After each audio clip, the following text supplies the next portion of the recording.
Assalamualaikum warahmatullahi wabarakatuh. Perkenalkan, saya Zubaidah, NIM 1132075, Program Studi Hukum Keluarga Islam BP23 di UINSE M. Jamil Jambe, Bukit Tinggi.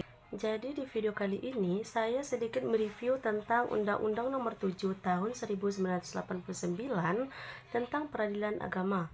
Di dalam undang-undang ini dijelaskan bahwa peradilan agama menangani perkara perdata umat Islam seperti perkawinan, warisan, wasiat, hibah, wakaf, dan sedekah. Jadi jika ada sengketanya di bidang itu diselesaikan di pengadilan agama.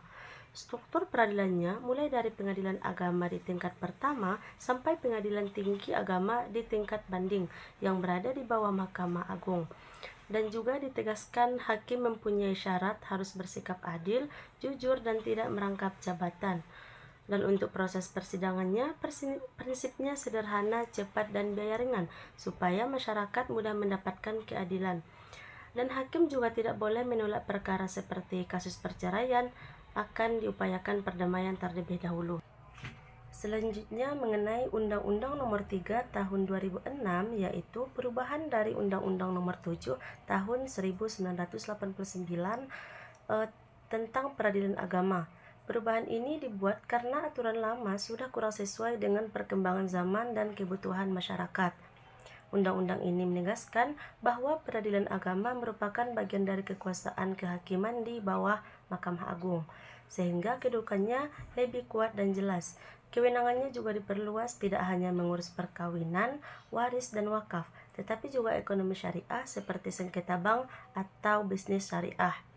Selain itu, diatur juga struktur pengadilan dari tingkat kabupaten atau kota hingga pengadilan tinggi agama di provinsi, serta ketentuan tentang hakim dan aparatur peradilan agar tetap profesional, netral, dan sistem peradilannya juga tertib.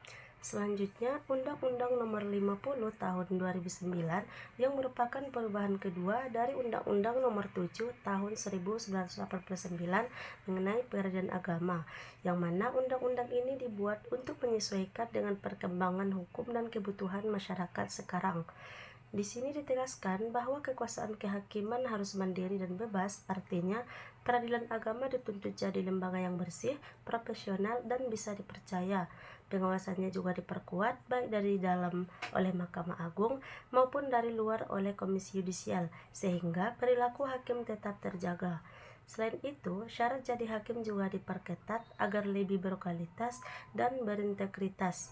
Bahkan ada kemungkinan hakim ad hoc untuk menangani perkara tertentu seperti ekonomi syariah, dan juga menekankan transparansi, misalnya soal keterbukaan putusan, batas waktu pemberian salinan putusan maksimal 14 hari, dan adanya bantuan hukum gratis bagi masyarakat yang kurang mampu lewat pos bantuan hukum di pengadilan.